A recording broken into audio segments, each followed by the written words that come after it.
honestly, guys notice it more when you're out winning games, right? If Cleveland starts off in a bad start, they're not doing well, and all of a sudden Shedeur or Dillon Gabriel are doing well in 7-on-7, they're throwing dimes, and practice drills, the number one defense can't stop them.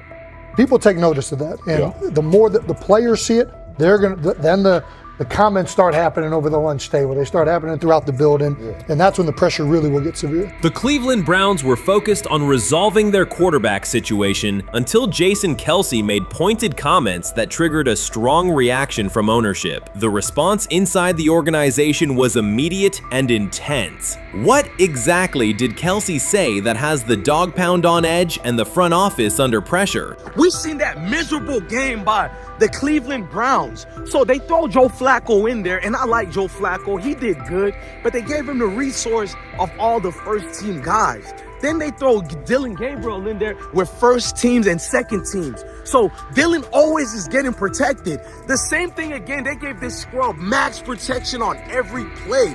Yeah, he completed some passes, but let's talk about his mistakes. He's still inconsistent with his throws, but he at least had max protection. The Cleveland Browns continue to be defined by inconsistency and avoidable setbacks. Even as fans hoped the organization had turned a corner, Jason Kelce, fresh off retirement, offered a direct critique that reignited doubts about the team's direction. His remarks implied the franchise's structure and decision-making remain unstable and recent progress may not hold. The takeaway for leadership is straightforward. Identify core issues, align on a coherent plan, and execute with discipline. For supporters, it's another sign that the problems run deeper than a single season. They throw Shedeur Sanders in there with the lowest cab drivers you couldn't even get on 5th Street. And I'm pissed off, bro, because the play calling was abysmal. Look, even if you don't like Shedeur didn't even get a chance to be trash. Even if you think Shedeur is garbage, he didn't even get a chance to be garbage. That's how awful the offensive line was. Kevin Stefanski still doesn't want to give Shedeur second strings and first strings reps. Why is that? Browns ownership's response shifted from measured to urgent. The pattern is familiar in Cleveland. The team once treated Johnny Manziel as a franchise solution, retained Hugh Jackson for a second year despite results, and invested heavily in Deshaun Watson through a costly trade and contract. These decisions reflect aggressive but poorly aligned planning. The outcome has been continued instability instead of sustained progress. That this was the guy that they wanted to start. He's seasoned, he's experienced, he still has a big-time arm, even at his age, and they open with the Cincinnati Bengals. They wanted that experienced guy. He was always going to be the guy. They were not going to start Dillon Gabriel or Shedeur Sanders in week 1. Kenny Pickett had a hamstring injury. It makes it easy to go with Joe Flacco. And the question isn't and wasn't going to be who's the starter in Cleveland. The question is, who's going to be the backup in Cleveland? Who's going to be the number 2 quarterback when they open the season against these Bengals? Fans still show up season after season, expecting improvement and bracing for setbacks. The usual pattern has been early optimism followed by a gradual collapse. But last season was different. For a sustained stretch, the Browns looked organized and competitive, resembling a functioning team. Couple days, 3 days until roster cutdowns, how do you feel about that? Do you feel like you belong here on this team? Obviously, I think overall as a player, I feel like I put in the work. I feel like everything I do, I try to do it to my best, and that's all I ask for. So I feel like everybody feels like, they should be on the team, and if you ask anybody on the team, would they feel like they belong, in their own eyes. So I feel like I do, but I'm my own player, I think about myself in a high regard. The front office entered the offseason confident. Kevin Stefanski was being praised, and the Dog Pound believed the team had made real progress. Then Jason Kelce delivered a pointed assessment that cut through the optimism. Fresh into retirement, the former Eagles All-Pro and Super Bowl champion said Cleveland still looks like a team patching over issues rather than building a durable contender. Kelce's view was direct. The Browns' structure is fragile, and the roster is too dependent on perfect health at quarterback. He argued the team is one injury away from losing continuity and sliding backward. Because Kelsey has operated inside a stable, championship-level organization, his comments carried weight with players, media, and fans. The reaction was immediate. People took his critique seriously, not as outside noise, but as an informed evaluation of how a successful team should be built. Ownership also felt the impact. Jimmy Haslam's response shifted to urgency, a sign that leadership recognizes the stakes. The criticism arrives in the context of prior high-risk decisions, especially the fully guaranteed $230 million commitment tied to Deshaun Watson. Watson has missed time and shown inconsistency when available, and the contract has constrained flexibility. Kelsey's remarks highlight why depth, alignment between the front office and coaching staff, and a clear contingency plan at quarterback are non-negotiable. The takeaway is straightforward. Cleveland must convert last season's progress into a stable framework, protect the quarterback, deepen critical positions, and establish a plan that survives injuries and short-term setbacks. Without that, the games that fueled optimism will remain temporary. If you're a betting man, who do you think starts for the Browns at quarterback? Okay, this is the situation. Kenny Pickett, they actually traded for him. Joe Flacco, no one's bringing Joe Flacco in the building thinking Joe Flacco's going to be the starter. If Joe Flacco is your starter, You got a problem. you have a huge problem. And if they were saying Shedeur was the starter as the 5th rounder, you got a real problem too, because he passed over all these guys in these reps in the offseason in shorts, in bikini shorts, Speedos and stuff. Like, no. That kind of stuff. So I'm not that surprised. When you put down a 3rd round pick on a quarterback, you do believe he has a certain skill set. Jason Kelce stated the obvious. Cleveland committed to a quarterback who hasn't played at an elite level in years, and Joe Flacco's playoff run didn't change the long-term outlook. Ownership appeared more upset that the criticism was public than by the substance of the critique. Many fans agreed. They've seen this pattern before. Rosters age, injuries are inevitable, and when a single contract dominates the cap, one setback at quarterback can undermine the entire season. Kelsey's broader point was about structure. The Browns prioritized the high-cost, uncertain starter over depth and contingency. The late-season surge masked issues that remain: limited cap flexibility, thin depth at key positions, and an offense that lacks a credible plan B. Fans recognize how quickly a strong defense can decline with injuries, and how an offense without redundancy stalls. The AFC North raises the stakes. Baltimore with Lamar Jackson sustains a top standard. Cincinnati with Joe Burrow returns to contention when healthy. Pittsburgh rarely slips below .500 under Mike Tomlin and wins with defense and consistency. In that environment, Cleveland can't rely on perfect health or peak form from one player. The path forward is clear. Diversify cap allocation, reinforce the offensive line and receiver depth, carry a legitimate backup plan at quarterback, and install a scheme that functions regardless of who is under center. Given what we saw yesterday with Shedeur Sanders, somebody on the Cleveland Browns is 100% getting fired, probably by the end of this year. The person who's probably going to end up getting fired is Kevin Stefanski, because I know that he didn't want Shedeur Sanders on the team. It was Andrew Berry who made that pick. You can't really go against your GM. Bad things happen in this situation. But Shedeur Sanders is not without fault for what we saw yesterday. This is the play that we saw yesterday that has the internet just exploding, where Shedeur Sanders took like a 24-yard sack.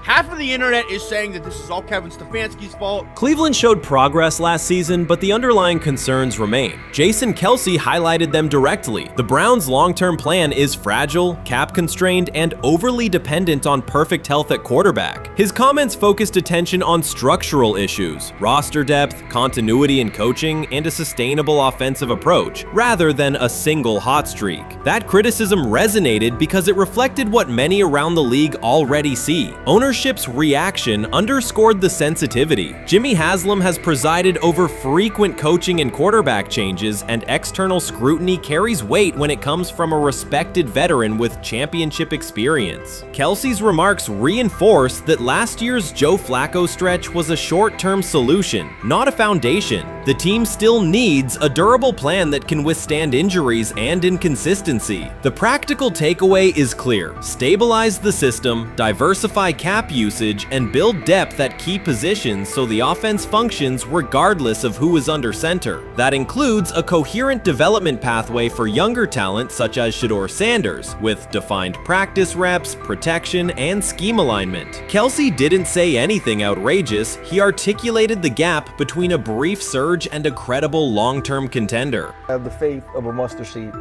right? Because this is the greatest resurrection since Jesus the Christ, right? Like at some point, Joe Flacco was thinking about getting into TV, right? Joe Flacco didn't have a job, and then now you not only come back and start for the Cleveland Browns late in the 2023 season, but they came back around to you, and you're now the day one starter for a franchise that just 2 years ago was in the playoffs. The Browns' quarterback situation remains unsettled. Deshaun Watson was expected to be the long-term answer, but injuries and inconsistent play have prevented him from reaching an elite level. When the team turned to Joe Flacco after Watson's season deteriorated, Flacco immediately lifted the offense and produced results that highlighted the gap between expectations and reality. That a 39-year-old late addition could outperform a $230 million starter was not just a short-term surprise, it raised fundamental questions about roster construction and evaluation. Quarterback depth has been fragile, and the late-season surge masked broader structural problems. Jason Kelsey's remarks made that clear. Cleveland is vulnerable if the starter is unavailable, cap flexibility is limited, and the offensive plan lacks a stable contingency. His critique drew attention to leadership and planning as much as on-field performance. Jimmy Haslam's strong reaction reflects the pressure on ownership. The organization has promoted a message of stability and progress, but Kelsey's assessment suggested those gains are not yet durable. The path forward requires a realistic approach to the cap, a credible backup plan at quarterback, and a system that holds up regardless of personnel. We've got news. Got news about my Cleveland Browns. We've got an oblique problem. Obliques are big deals, especially when it's your quarterback. Now, he might be fourth on the depth chart, but he was number one in the preseason game last week, and he did a great job. 138 yards, 2 touchdowns. Shedeur Sanders has an oblique injury. That is not good. I do not like this. I hate this because I want to see more reps for Shedeur Sanders. Shedeur Sanders, a projected breakout this season, has been sidelined unexpectedly. The Browns coaching staff confirmed an oblique injury significant enough to keep him out of all activity. No reps, no drills, no warm-ups. Concerns are rising about how this may affect his momentum and force adjustments to the team's plan. The focus now is his recovery timeline, the impact on his development, and the next steps for the quarterback depth chart. Browns rookie quarterback Shedeur Sanders injured his oblique during practice today, putting his status in doubt for Saturday's preseason game against the Eagles. He's the latest quarterback on Cleveland's roster who has dealt with a health issue, joining fellow rookie Dillon Gabriel and Kenny Pickett. Sanders, who is trying to fight his way up the Browns depth chart, started the preseason opener last week and threw to practice. So how concerning is this for Shedeur as he is trying to, again, make his way up the depth chart, be QB2, potentially QB1 in the future? Dillon Gabriel taking Shedeur Sanders' QB1 spot after Sanders suffers an oblique injury is more than a roster change. It signals the staff is choosing urgency over efficiency. You do not replace a quarterback operating near a 70% completion rate with one coming off a 32% outing unless the decision is driven by desperation or poor evaluation. That is not strategy, it is avoidable loss of production. The impact on accuracy, timing, and drive sustainability is clear, and the difference is apparent to anyone watching. Well, here's what we know. I mean, after practice, Kevin Stefanski, the head coach of the Cleveland Browns, was not available to the media, but I did talk to him on the field as the players were coming off, and he told me that Shedeur Sanders complained of oblique soreness during the warm-ups this morning. Shedeur Sanders' absence isn't just a gap in the lineup, it's a setback for the entire offense. He thrives under pressure and makes throws others won't attempt. When he's healthy, every pass has intent, every drive has rhythm, and opposing defenses know they're in for a long day. Replace him with Dillon Gabriel and the defense senses an opening. Corners press tighter, safeties cheat down, and linebackers blitz more aggressively because they don't expect the same timing, velocity, or accuracy. Yes. I mean, yeah, I'm a fan. I'm not even going to try to hide it. Rich gets You guys are fans. Like, you guys talk about the Cleveland Browns quite a bit. Yeah, it's almost annoying to me. It aggravates people. Like, people don't like the fact that Rich talks a lot They about must love Shedeur. I'm here. But it's like, you have a friend, and that friend's child is following in the family's footsteps.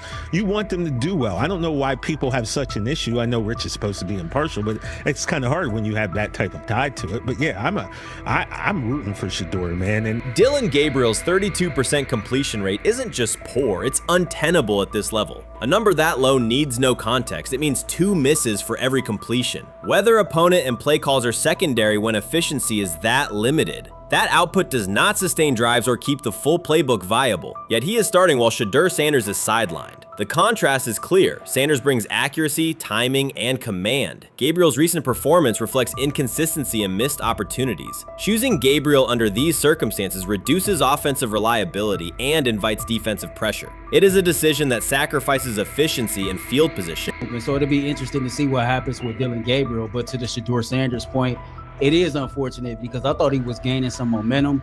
I know the practice that they had before they left for Philly, Daniel Oyefusi reported that he actually took the most reps of all of the quarterbacks.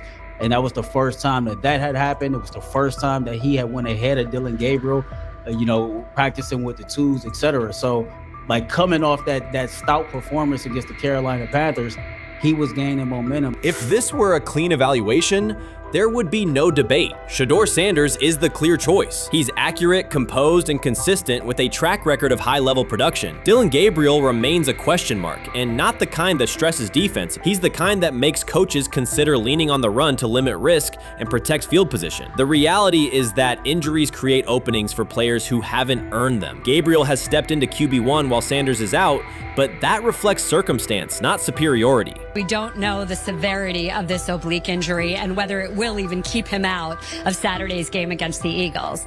As for moving up the depth chart, I'm the Browns preseason sideline reporter. I was there Friday night when he burst onto the stage and set the NFL world buzzing. And yes, his demeanor was tremendous. His poise was tremendous. He did the things that were asked of him. But at the end of the day, he wasn't actually asked to do all that much. The real concern is how this could attach to Shedeur Sanders' reputation. The NFL is unforgiving about availability. An oblique injury for a quarterback isn't minor. It affects mechanics, torque, and timing. Even with a strong return, the injury-prone label can linger. For the Cleveland Browns, or any team seeking stability under center, that perception is toxic. Teams don't want a player they fear won't make it through October. That's the risk. Talent doesn't always overcome league politics. Once questions about durability start, they rarely fade. They surface in contract terms, roster decisions, and sideline evaluations. So Shedeur Sanders is injured again? If you were following along on social media today for the Browns' first joint practice in Philadelphia against the Eagles, wow, you were in for a tumultuous ride. I mean, all the reporters, both Browns and Eagles reporters, were pretty much flabbergasted at the fact that Shedeur Sanders was taking 0 team reps during the day, and even Tyler Huntley was getting team reps instead of Shedeur. And then it came out, obviously, everybody's speculating. There's people calling for Kevin's jobs, and before I go any further, I don't blame anybody, ever. Meanwhile, Dillon Gabriel's numbers should be sidelining him, not elevating him. A 32% completion rate isn't a dip, it's a warning sign that points to issues with field vision, timing, and receiver cohesion. That's the quarterback taking snaps while Shedeur Sanders is out. Put their work side by side and the gap is obvious. Sanders shows consistent placement, timing, and footwork that reflect high-level execution. Gabriel's recent output introduces variability that shrinks the call sheet and stalls drives. You can't claim the priority is winning while starting a quarterback who isn't reliably delivering routine completions. Fans recognize it, receivers lose confidence and tempo when targets are off, the offensive line's urgency fades when protection doesn't translate into productive throws, team belief in the quarterback is fragile, and once it erodes, a season can come apart quickly.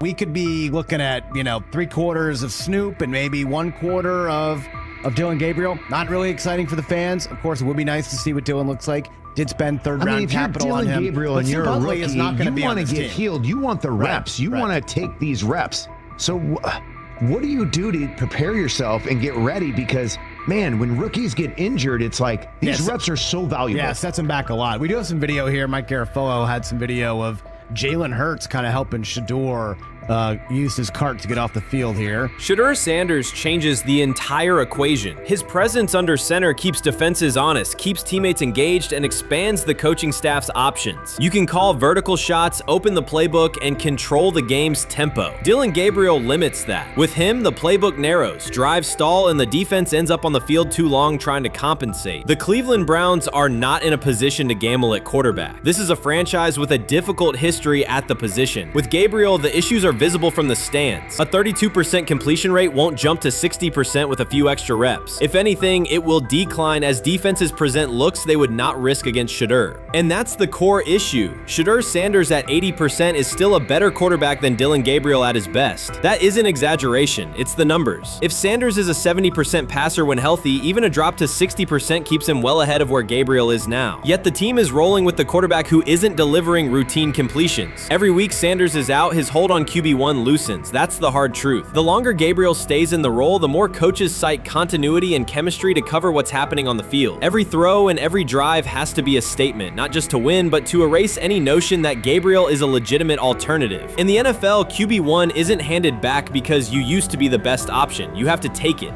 Started off with some positive news for Shedeur, and then it kind of just went left real quick.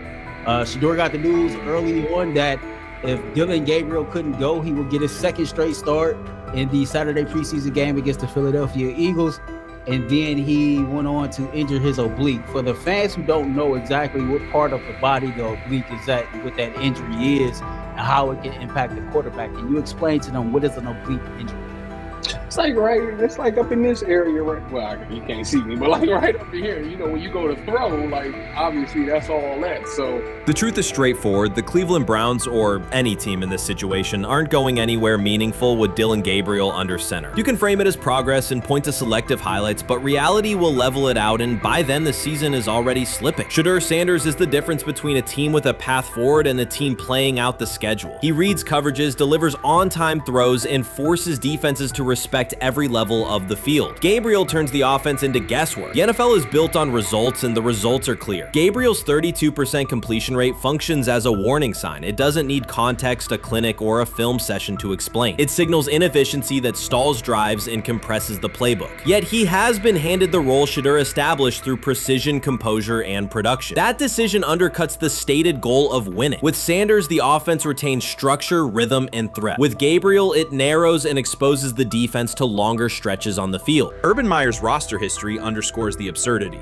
Meyer coached Aaron Hernandez, whose off-field crimes are well documented, along with other players entangled in assaults, academic misconduct, and more. Yet Feinbaum singled out Newton, a national champion, Heisman Trophy winner, and NFL MVP, as the worst. This selective condemnation is not new. When Deion Sanders recently suggested implementing an NIL salary cap to restore competitive balance, Feinbaum dismissed the proposal and called Sanders a hypocrite rather than engage with the substance. The pattern repeats. Feinbaum routinely targets Cam Newton, Deion Sanders, Jameis Winston, Lamar Jackson, outspoken black athletes and coaches, while extending grace to figures such as Nick Saban, Kirby Smart, Dabo Swinney, or Tim Tebow under similar circumstances. Newton is no longer content to remain silent while others distort his story. In response, he laid out an accurate chronology, highlighting facts the commentary networks rarely repeat. One long-standing myth is that Newton was expelled from the University of Florida. He was not. Tim Tebow held the starting job unchallenged, and Meyer had no intention of displacing his star. Like thousands of athletes each year, Newton transferred to find a place where he could play. The move was strategic, not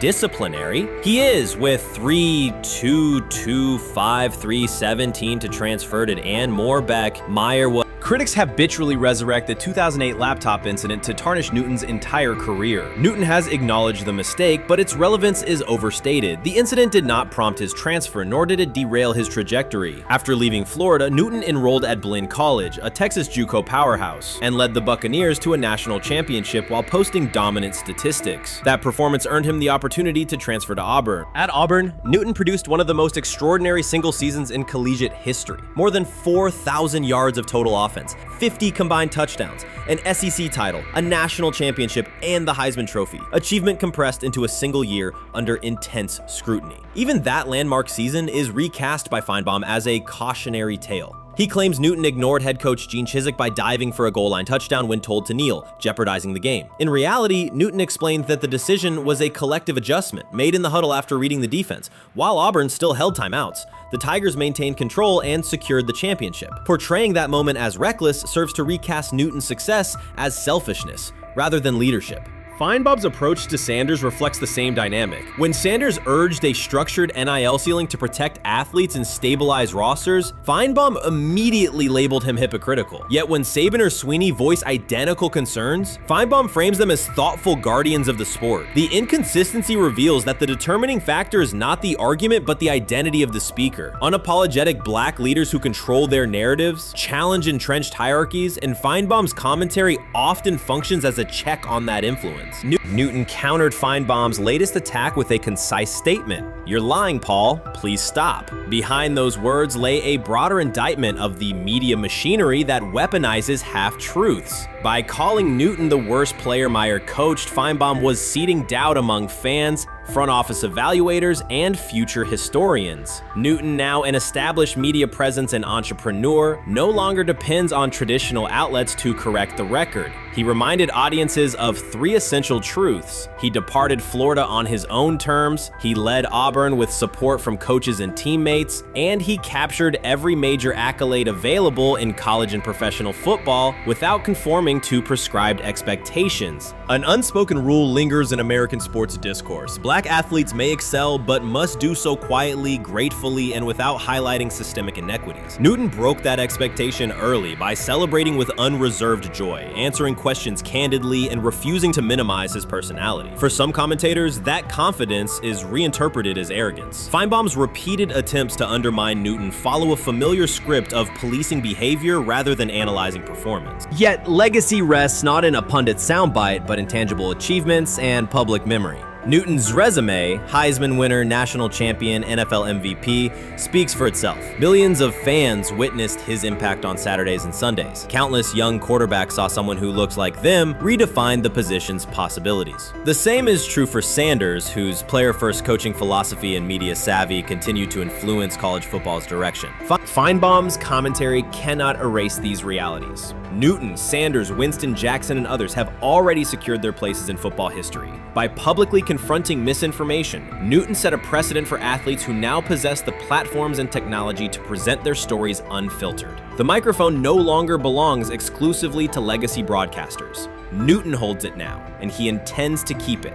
A decisive shift that reduces the gatekeeper's influence and ensures that accomplishments are judged on merit rather than narrative manipulation. You can't fire the owner because he can't fire himself.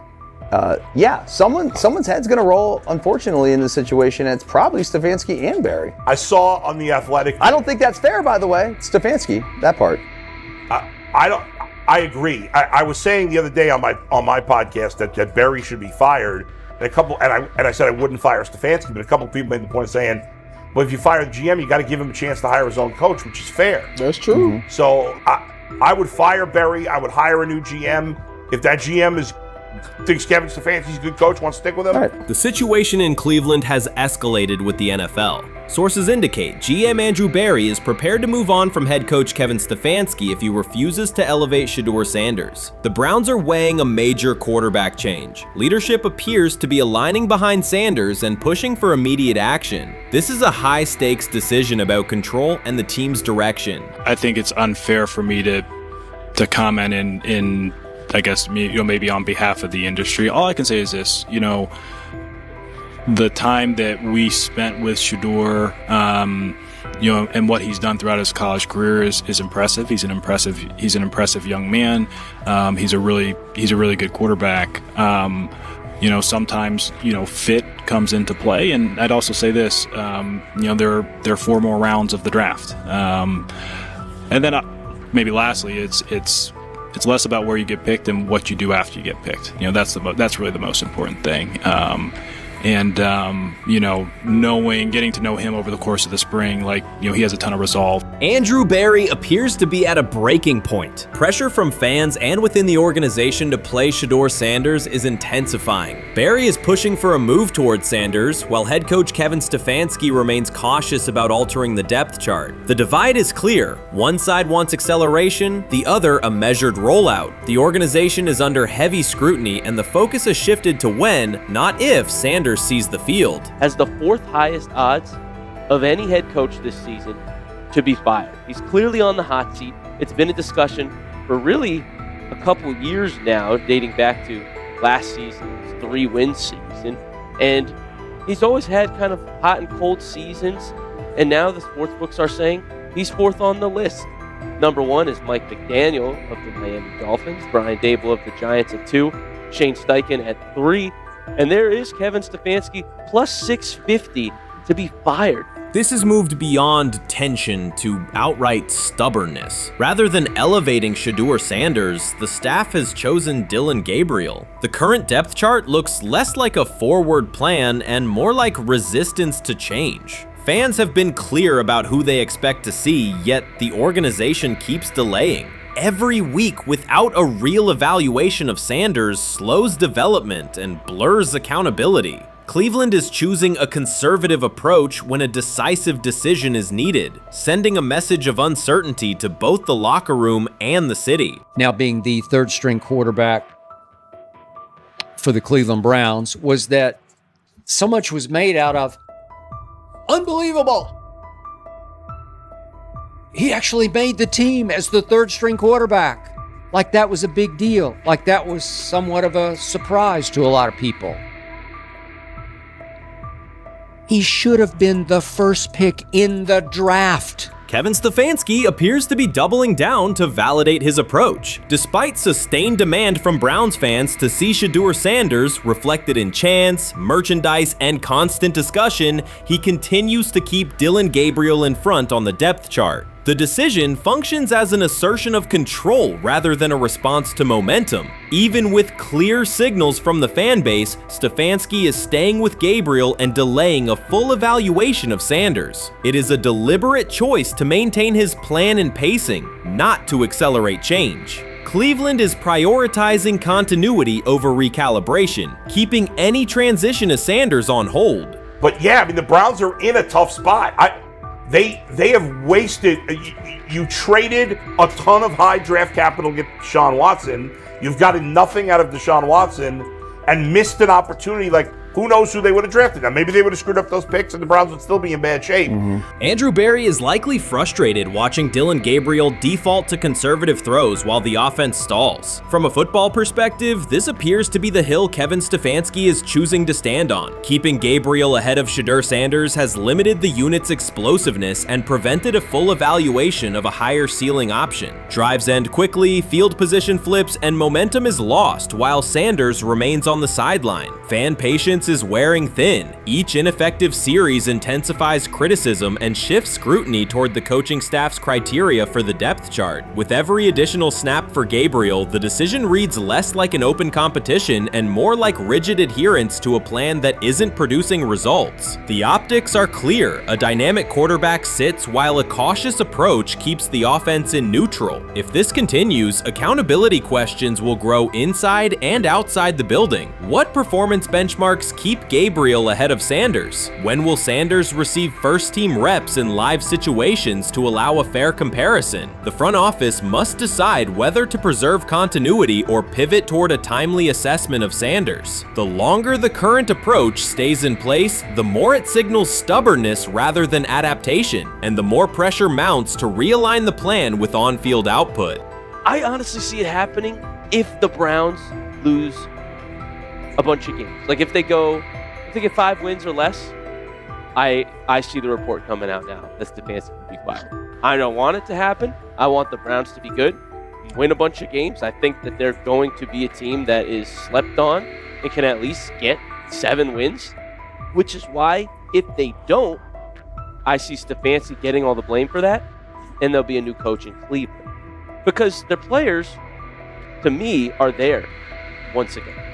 We've talked about the incredible rookie class. The approach in Cleveland lacks consistency. One week, Andrew Berry signals he wants Shedeur Sanders on the field. The next, Dillon Gabriel gets the reps and the plan stays conservative. Through it all, Kevin Stefanski shows limited urgency despite pressure on his job security. Fans are asking for an offense that can push the ball, change field position, and produce points. Instead, the unit leans on short throws and cautious sequencing. Gabriel's play keeps the ceiling low and momentum static, while a full evaluation of Sanders is postponed. The result is growing frustration and a clear disconnect between the front office, coaching staff, and expectations in the stadium.